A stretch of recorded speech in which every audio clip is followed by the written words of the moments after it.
Muy buenas noches, queridos compañeros. Mi nombre es Belén Ávila. A continuación hablaremos sobre la educación en la sociedad contemporánea.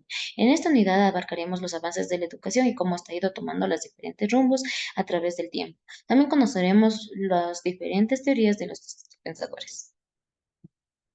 Las corrientes del pensamiento contemporáneo. Según García, 2011, en la actualidad conviven filosofías de la educación junto con otras aproximaciones incluidas. Estas son el desconstruccionismo, la fenomenología, el neomarxismo, el existencialismo, el personalismo, la hermenéutica y el neoaristotelismo.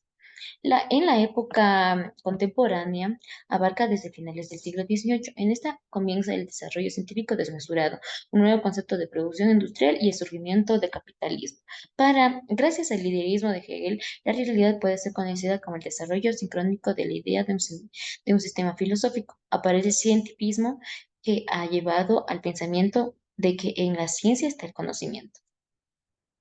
También existe otra corriente que es el vitalismo. Se opone al idealismo, empirismo y cientifismo. Su principal defensor es Bertrand Russell.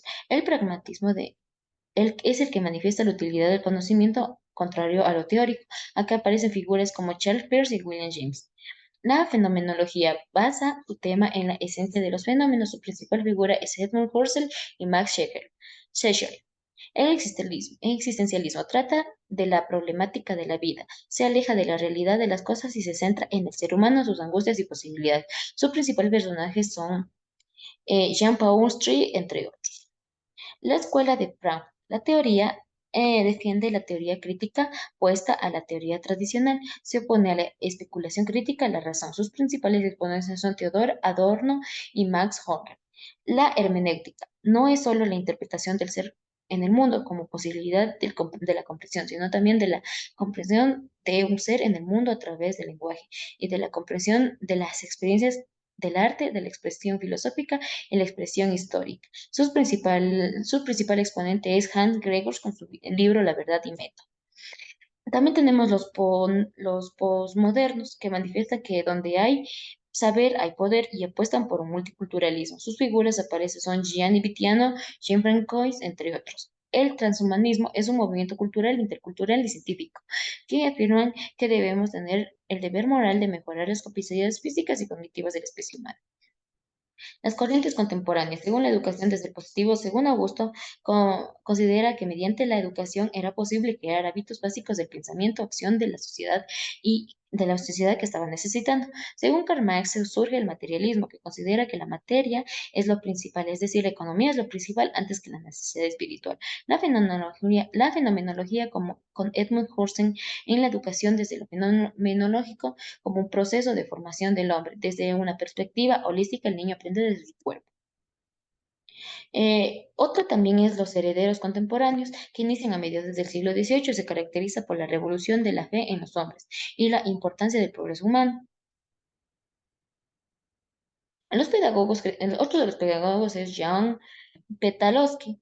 Para él, lo principal era la metodología de la intuición, que era llegar a deducir que el ser humano recibe objetos y las sensaciones que ellos emiten. Para John Dewey era el núcleo, la clave del aprendizaje y se centra en su temprana noción de la experiencia de la naturaleza, apropiándose de los rasgos de la naturaleza. Para María Montessori, el estudiante o el niño era absorbente y capaz de conquistar y explorar el mundo, elaborando y asimilando conocimientos a través de una especie de preconciencia. Para Jean Piaget existe la teoría del construccionismo, en donde él dice cuatro etapas. La primera es la sensación motora, la segunda la preoperacional, la tercera operaciones concretas, la cuarta operaciones formales. En operaciones, sensomotora va desde los 0 hasta los 2 años y es la capacidad de organizar movimientos.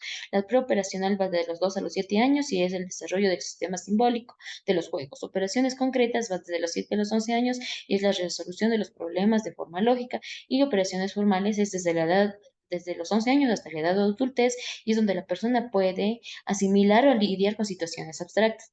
Para Lev Vygotsky existe la teoría del desarrollo del niño, en donde él considera cinco conceptos fundamentales: el concepto de función mental inferior, habilidades psicológicas, herramientas psicológicas, son el desarrollo proximal y el andamiaje. es donde el niño crea patrones de pensamiento del individuo en donde son innatos y más, no son innatos, sino más bien son productos de las situaciones culturales que los rodean. Para María Zambrano afirma que no solamente tenemos que mantener la fe, sino también el educarnos bien.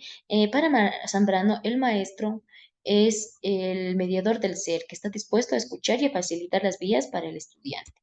Para Paulo Freire, que es un psicólogo brasileño, y sus aportaciones en el campo de la educativo, en la concientización social de la libertadora por medio de la alfabetización de los adultos, él piensa y siempre ha creído que la capacidad del humano para transformar el mundo, pero también está convencido de que dicha transformación dependía de una comprensión cabal. Muchas gracias por su atención, queridos compañeros.